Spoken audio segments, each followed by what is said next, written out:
السلام علیکم ورحمۃ اللہ وبرکاتہ نحمده ونصلی علی رسولہ الکریم اما بعد فقال اللہ تبارک وتعالی فی القرآن المجید والفرقان الحمید لقد کان لکم فی رسول اللہ اسوۃ حسنہ۔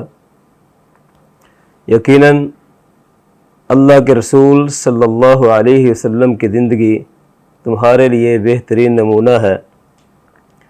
نبی کائنات صلی اللہ علیہ وسلم کی ساری زندگی، چاہے وہ آپ کی قبل از نبوت کی زندگی ہے یا بعد از نبوت کی زندگی ہے، وہ ہمارے لیے، مسلمانوں کے لیے، مومنوں کے لیے ایک آئیڈیل زندگی ہے، ہمارے لیے اسوہ قدوہ کی حیثیت رکھتی ہے۔ آپ کی تمام تر زندگی، چاہے آپ کی شامیں ہیں، چاہے آپ کی صبحوں ہیں، آپ کی عائلی زندگی ہے، آپ کے معاملات ہیں، ساری کی ساری زندگی ہمارے لیے اسوہ ہے۔ سیرت رسول سے ہمیں جو اسباق ملتے ہیں ان پر بندہ مومن کا عمل کرنا از حد ضروری ہے۔ آج آپ کے سامنے نبی کائنات صلی اللہ علیہ وسلم کی زندگی میں سے صرف ایک بات پر گفتگو کرتے ہیں کہ نبی کائنات صلی اللہ علیہ وسلم کی زندگی جھوٹ سے پاک زندگی تھی، جس کی گواہی صرف اپنے ہی نہیں غیر بھی دیتے تھے۔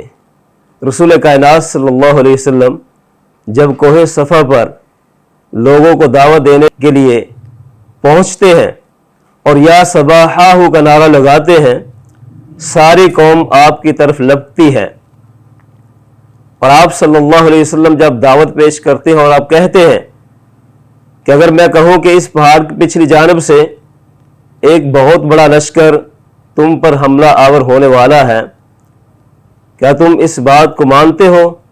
تو ساری قوم نے بیک زبان کہا تھا ما جربنا علیک الا صدقا، کہ ہم نے آپ کو سراپائے سچ پایا ہے۔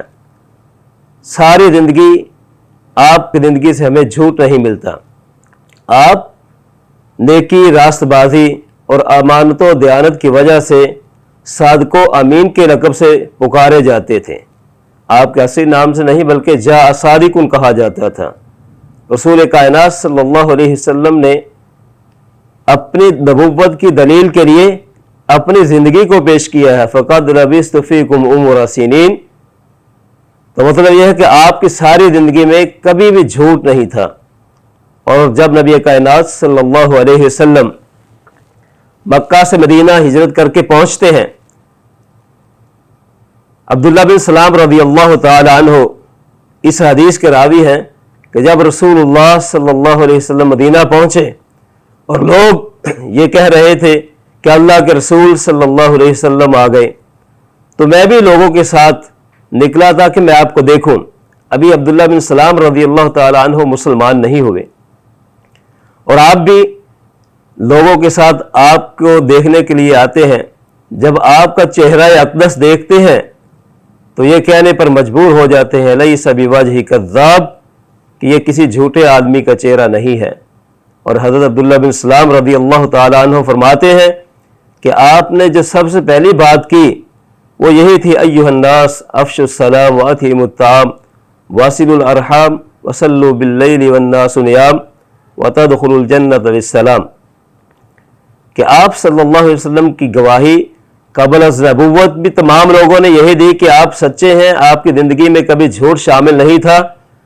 13 سالہ نبوی زندگی، مکی زندگی، اور اس کے بعد جب آپ مدینہ میں پہنچتے ہیں تو اس وقت بھی جبکہ حضرت عبداللہ بن سلام رضی اللہ تعالی عنہ ابھی مسلمان نہیں ہوئے تھے، وہ بھی کہتے ہیں کہ آپ کا چہرہ جو کسی جھوٹے انسان کا چہرہ نہیں ہے۔ تو آج ہمیں بھی چاہیے کہ آپ کی سیرت سے یہ سبق لیتے ہوئے اپنی زندگی سے جھوٹ نکال دیں۔